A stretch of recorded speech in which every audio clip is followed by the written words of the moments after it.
ዛሬ ደግሞ ታዘውኛ ጋር እየተሰሩ ካሉ ብዙ ስራዎች አንደኛው እንደምታዩት ወደ በራሱ ከፍና ዝቅ የሚል አውቶማቲክ የሆነ አልጋ ነው። ይህ ለሆስፒታሎችና ለጤና ጣቢያ እንዲሁም ሌላ ቦታዎች ላይ ፔሸንቶች በቀስታ ተኝተው እንዲነሱ እንዲሁም በራሱ የሚሄድ አውቶማቲክ አልጋ በአውቶማቲክ የሚነሳ አውቶማቲክ ዝቅ የሚልና አውቶማቲክ የሚሄድ።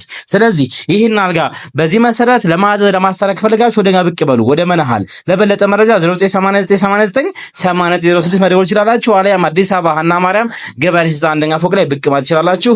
መነሃል ዛሬ ደግሞ ታዘውኛ ጋር እየተሰሩ ካሉ ብዙ ስራዎች አንደኛው እንደምታዩት ወደ በራሱ ከፍና ዝቅ የሚል አውቶማቲክ የሆነ አልጋ ነው። ይህ ለሆስፒታሎችና ለጤና ጣቢያ እንዲሁም ሌላ ቦታዎች ላይ ፔሸንቶች በቀስታ ተኝተው እንዲነሱ እንዲሁም በራሱ የሚሄድ አውቶማቲክ አልጋ በአውቶማቲክ የሚነሳ አውቶማቲክ ዝቅ የሚልና አውቶማቲክ የሚሄድ። ስለዚህ ይህን አልጋ በዚህ መሰረት ለማዘዝ ለማስተካከል ፈልጋችሁ ወደኛ ብቅ በሉ ወደ መነሃል። ለበለጠ መረጃ 0989898006 መደወል